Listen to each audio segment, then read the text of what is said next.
Another tip I would recommend, do not do crazy amounts of cardio. If you want to shoot for 6,000 to 10,000 steps a day, that's fine. But the studies have shown that cardio, it can add to fat loss, but by a very minor degree. And the reason why this is our body will compensate for the amount of movement and activity that we're doing during the day, because your body knows when you're giving it less. So let's say if you get on the treadmill and it said you burnt 700 calories, you might have only burnt 200 calories because your body's compensating due to that deficit. So a majority of your fat loss should not come from activity. It should be coming from the diet. So don't do rapid amounts of cardio, because if you go out and run a mile and you already are strictly dieting, it's going to make you want to binge eat, lead to more cravings, and you're wearing your body out, and your body's going to want to compensate more because you're expecting your body to do more and you're giving it less.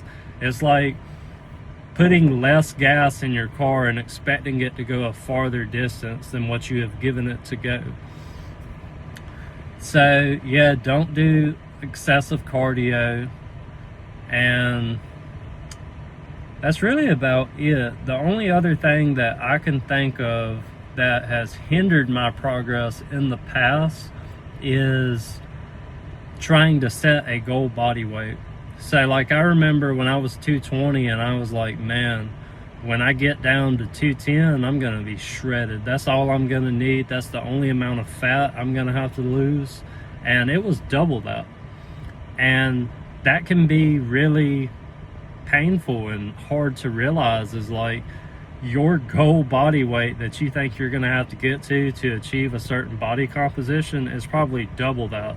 So let's say you think you need to lose 20 pounds, you might have to actually lose 40, because fat blends in with muscle and makes you look bigger than you actually think you are.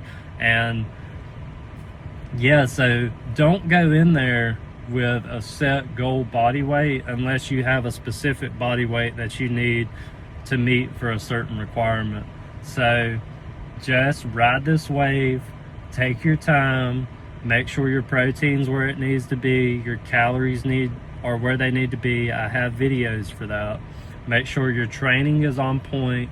Your weight training is very important during this fat loss phase, so you do not lose muscle mass, because any weight loss is not what we want. What we want is fat loss. We want the proper body composition.